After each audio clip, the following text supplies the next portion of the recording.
Okay, ladies and gentlemen, boys and girls. Thanks, students.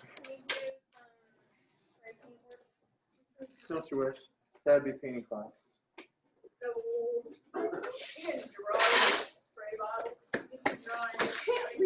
I can. I just can't leave the headphones in. Zoe, can I use your Spanish paper? The yellow sheet? Because mine is in my locker. I don't have it with me. Hey, Jess. That's not in my locker. It's online. Okay. She can. I'm out. So, I have to pass. I don't know where you're going. here's some of what we're going to do. Can I put my paper on my locker, please? You got 5 seconds. When I'm done giving you the directions, I know Blake still needs to trace his previous, he needs to trace his previous tracing, right? Remember when we did that? That was fun. Okay. I'm going to wipe mine off though.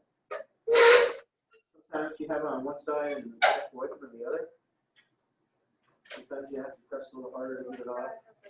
If you left it on for a couple of days, it's definitely going to be my case.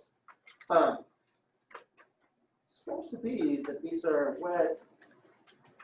Instead of dry erase, these are wet erase, so they should come off. But at any rate, right? So you want them pretty well clear. Okay. Now, here's the next thing that you're going to do. Okay. I've got these 3 viewfinders that do not have in them the plastic picture plane. Okay. And so get someplace that's comfortable in your sketchbook and very simply trace a format. Remember last time that we were talking about 2 things that you get with the picture plane. One is you get a picture frame, which determines your format, how much you're seeing or not seeing, your composition basically. But then the other is this concept of the picture plane, that all drawing is just copying, but it's harder to copy when your left brain tells you, oh, it's so hard, there's stuff that's 3D. You know, well, you use that, and closing one eye will probably help too, to give you the perceptual concept in your imagination that you're looking at something that's flat, that's on a picture plane. So this assignment that we're going to do is going to work on a little bit of both of those. Okay, so we're dealing still with perception of edges because we're going to a subject that you know pretty well, you might even be sick of, but when we're practicing our pure contour drawings, we are going to choose a composition that you think is going to be interesting or striking or well structured, something that will capture the viewer's attention and hold their interest and maybe even direct their eye flow if you're lucky.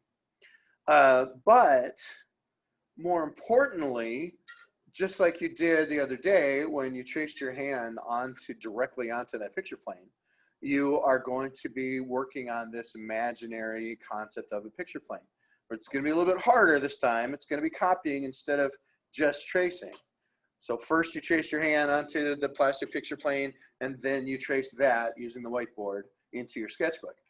So one of the things you're going to do is you're going to have this graphite stick, pure graphite, instead of, you know, and none of you like these number 2s, but instead of graphite inside of wood, or just a little bit of graphite in your plastic thing. And what we're going to do is, it doesn't have to be insanely dark, and it doesn't have to even stay inside the lines as far as this format goes, okay? But we want to shade it. Notice what I did. I almost like I'm mowing the lawn or something. I don't want to miss any and leave a bunch of white. So I just barely kind of overlapped them a little bit. And, you know, you could go way dark, but that might make it much harder for you to do this drawing, because much of this drawing is going to be a matter of erasing. Okay. This is not only are you getting line and now shape and space, without me going too deep into talking about shape and space, but you're also going to get the value. And I'm not going deep into, don't have like a lecture or a slideshow about value, but I think I've said it before. If you don't remember it from this class, I've probably said it to you in 6th or 7th grade art, but the human eye can see 255 different levels of light and dark. So you're going to want to make sure that you don't just have 2 or 3. You want to bump it up to 5, 8, 10, 12, as many as you can get. But once you do that, then you're going to go like I just showed you, and we do a little Mr. Miyagi from Karate Kid. You got a Kleenex, you got a paper towel, you wax on and wax off. Because what we really want to do is actually stain our paper. Okay?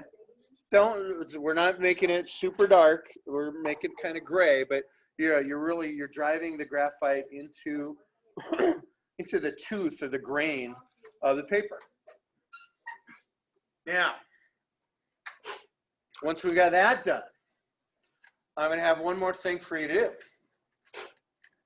So I'm going to go ahead and show it to you on my demo here, since I'm recording anyway, while you may be doing your graphite staining. But it's very important that you don't miss this step. Now, if you want to be real careful about it and go get a ruler, that's cool. If you want to, like, you can find the edge and barely fold over your paper, whatever is going to work for you. I really like these triangles because the triangles make sure that my lines are straight. But you want to find about what is the center there. And like I said, folding it should have found it for me. And you can use a ruler if you would really like.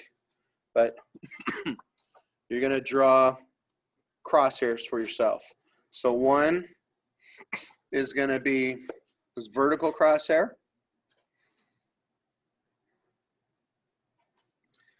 And the next going to be a lot harder to, again, you can use a ruler if you're really persnickety, but you can probably guesstimate it or eyeball it pretty good. Okay. And in fact, not all of them are real perfect. You're going to see in a second when I show you my viewfinder. They're not quite perfectly centered on the viewfinders. But essentially, okay, this is supposed to be, you're going to be drawing in that format, life size, same thing that you see in this format. Now, I should get your attention back again, if I can.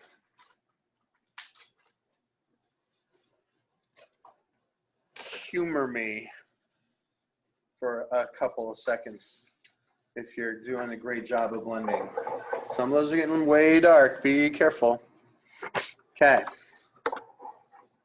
Trying to line this up with the camera so it'll work as well as I can get. You get a little shaky. If that's my left hand or my old age or trying to hold the, it's doing better last time. All right. So ladies and gentlemen, you're watching me.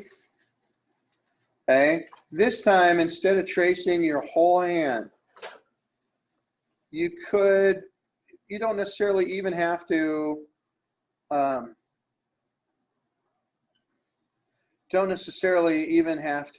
draw an entire outline. What you want to do is get a few spots that are, going to be major places where your hand touches, maybe, where it touches the top of the picture plane, or some major cross sections. If you want to go so far as to get the whole thing, you could, but you don't have to do as much detail as you did last time, okay? All you're really trying to do is do the blocking, okay?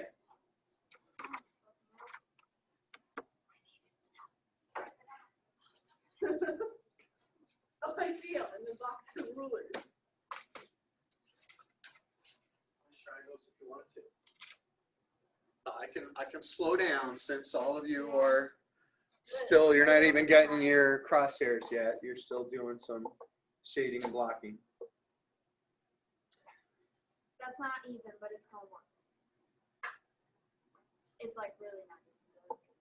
What I can do is I can put on Schoology the page numbers if you would like to read specific directions. And some of you are kind of bilateral. You do some left brain and not just right. You may like that. But in Dr. Betty Edwards' Drawing on the Right Side of the Brain, get off your phone. It's being recorded and everything. Thank you. Sorry. I hope everything's all right. Yep. Okay. I told my mom. Okay. They always say it's their mom. It is. It was her. Okay. So here's what we're going to do. Once you've traced this much, okay, what you want to try to do for yourself on your little format, and it may not be way easy. You may be doing some stuff like I am here where you're lifting it up, but you want to get just some of the main places where your hand touches the frame, and some major places where maybe it crosses those crosshairs. Basically, what you're doing essentially is blocking. That's what they would call it if you were an actor or director in a stage play. They talk about blocking. Okay, you're giving yourself where you're going to end up putting your hand. Okay, just the basics. Sorry that you can't quite perfectly trace it here, but get pretty close. Now comes the part that I think that I usually teach incorrectly.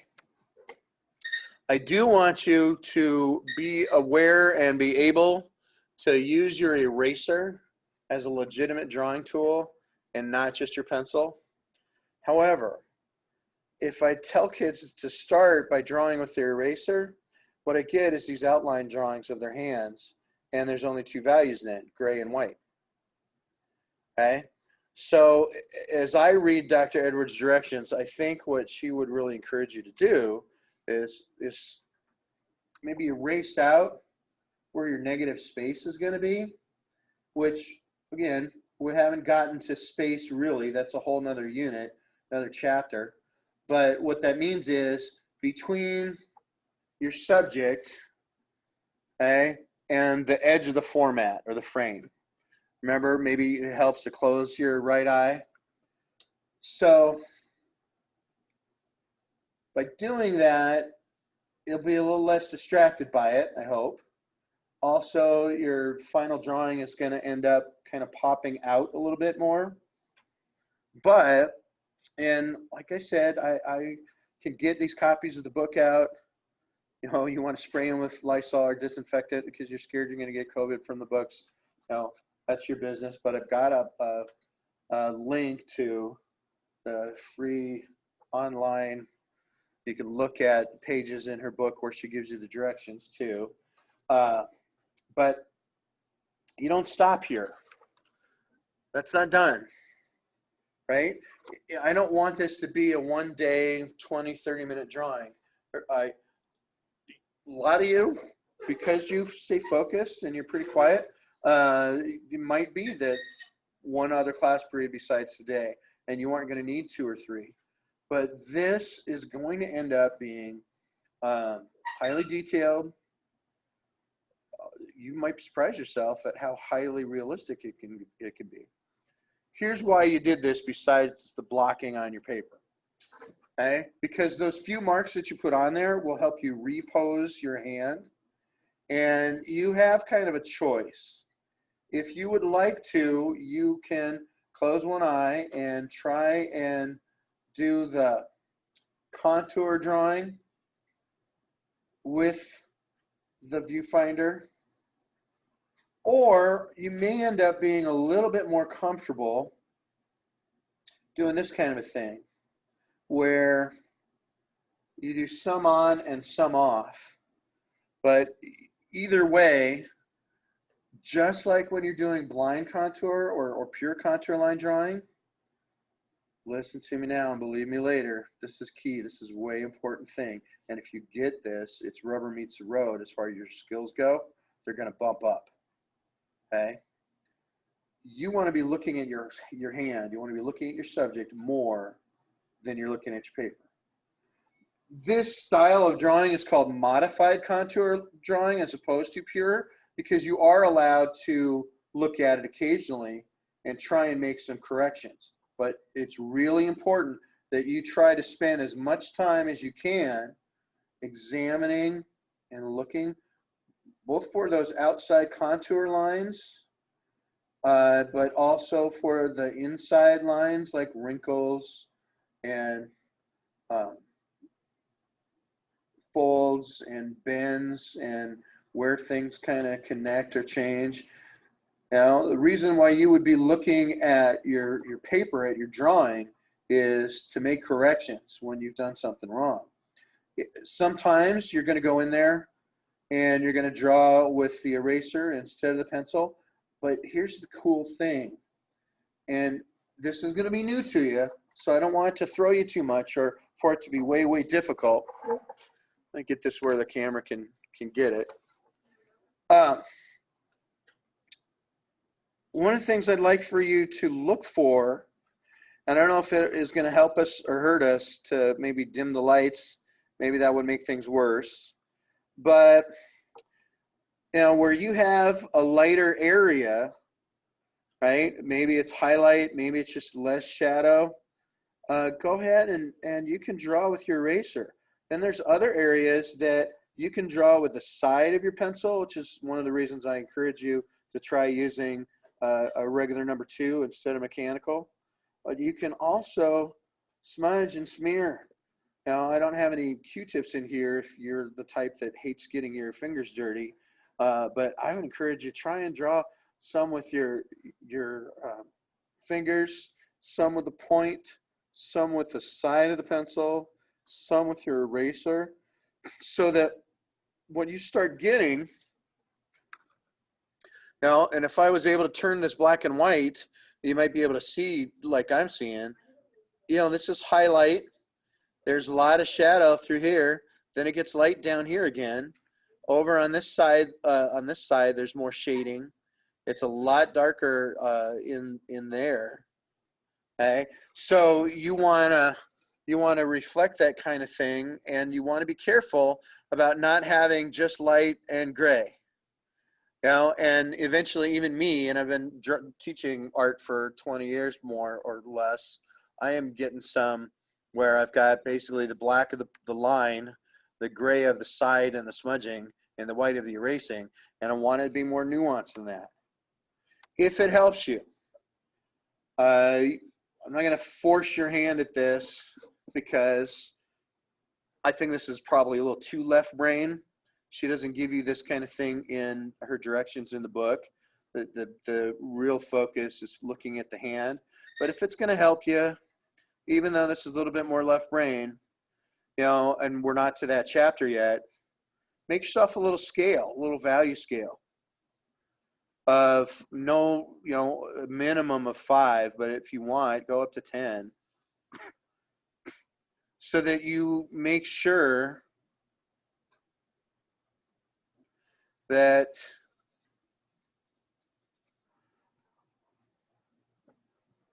you're not ending up with just 1 or 2 values, you know, but you're trying to get as many values as you can. And again, I'm gonna finish recording, and I don't think anybody that is absent has joined our Zoom meeting, so I'll let you to it. We'll see at the end of class tomorrow whether you need time on Monday, because as I said, I'm pretty impressed with how you guys can switch gears and get into that focused visual right hemisphere mode. But I'm gonna say goodbye and good luck. Adios.